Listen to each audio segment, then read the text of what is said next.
That's a memo. Now for the top story reaction. Joining us from Austin, Texas, Fox News analyst Karl Rove, who dealt with Pakistan as one of President Bush's top advisors.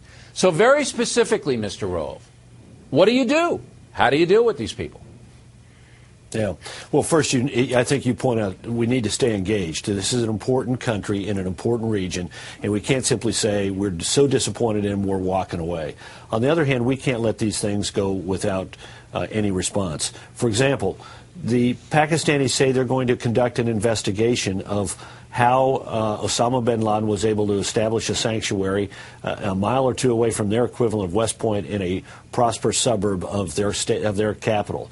And we ought to press them on this investigation behind the scenes to make certain that we know what's going on and we know what kind of information is being developed. But we're going to have to find ways to pressure them. More behind the scenes rather than in front of the cameras, but we're going to have to say to them, look, this is unacceptable behavior on the part of your government in response to this. I was taken aback by the Pakistani ambassador to the United States comments, basically warning us not to pressure him. He said, you know, look, you got what you in essence deserved after giving us a lot of vinegar and a lot of honey. So you got exactly what you deserve. Basically saying, don't pressure us. Well, that's not his business to tell us that. If he wants to pass that comment on, do it privately to the Secretary of State, but don't be broadcasting it on the media like that. And we ought to privately call him in and say, if you ever want your phone calls returned, don't be saying things like that again. And we ought to do things that cause behind the scenes a price. But it's far worse than just the ambassador. I mean, the president of the country, Gilani, basically said it's absurd to say that the Pakistani government, anybody in the government, helped bin Laden even though they were 800 yards away. The bin Laden compound, 800 yards away from what you referred to, the big army base there, the training center. And secondly, outing the CIA agent, even these guys couldn't get the name right. That's how clownish they are. But just the attempt to put that man's life in danger. Look, what Pakistan is doing is extremely provocative. I understand why they're doing it. They're playing to their home base. They don't want to be assassinated by these terrorists, so they're trying to be tough to the United States. But it's provocative. I don't disagree that you deal with them behind the scenes. But I think you got to deal with them, and you got to deal with them fast.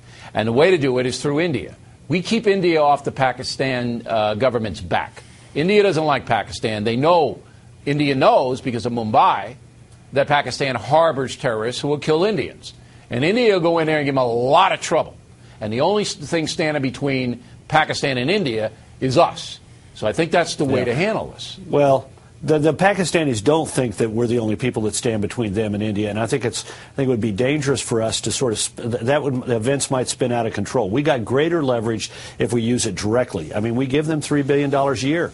We don't need to cut that and give them a loss of face publicly, but we can slow it up.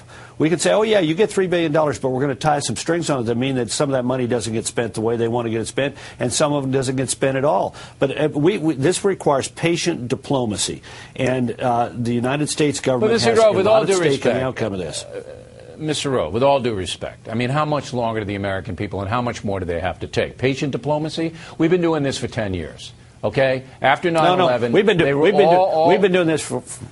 We've been doing this for 20 years, 30 years, with a bunch of different issues.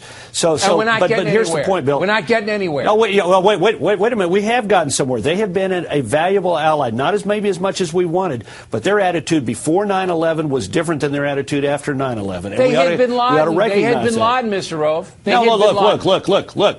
Look. I disagree with that. I think if there was widespread knowledge inside the Pakistani government that bin Laden was in Abbottabad, we would have known about it, because the problem is this government is fractured between factions unfriendly to the United States and factions that recognize the reality of the world, that Osama bin Laden represents a threat to them, Al-Qaeda represents a threat to them. The Taliban represents a threat to them. For incompetence, you have to hold them responsible. Absolutely. It's not incompetence. And that's why everybody knows Mullah Omar, the head of the Taliban, is hiding in Pakistan. Everybody knows that Pakistani troops get sanctuary in Pakistan. The Taliban troops hide there and go to kill Americans. Wait a minute. Bill, with all due respect, we all thought that Osama bin Laden was in Pakistan, and he was, but not where we thought he was. And nobody knows where Mullah Omar is.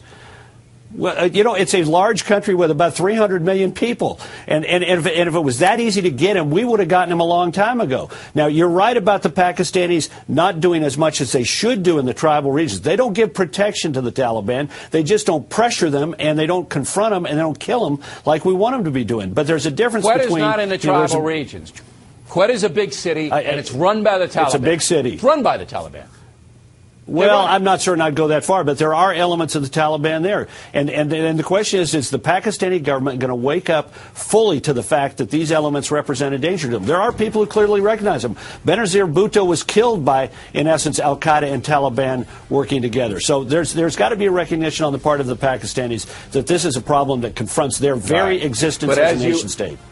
As you said very clearly, we've been trying this 30 years and it hasn't worked. I think we may have to try something else. Mr. Rove, always a pleasure debating with you. Thank you. Britt Hughes. Behind the scenes of Price. But it's far worse than just the ambassador. I mean, the president of the country, Gilani Training Center.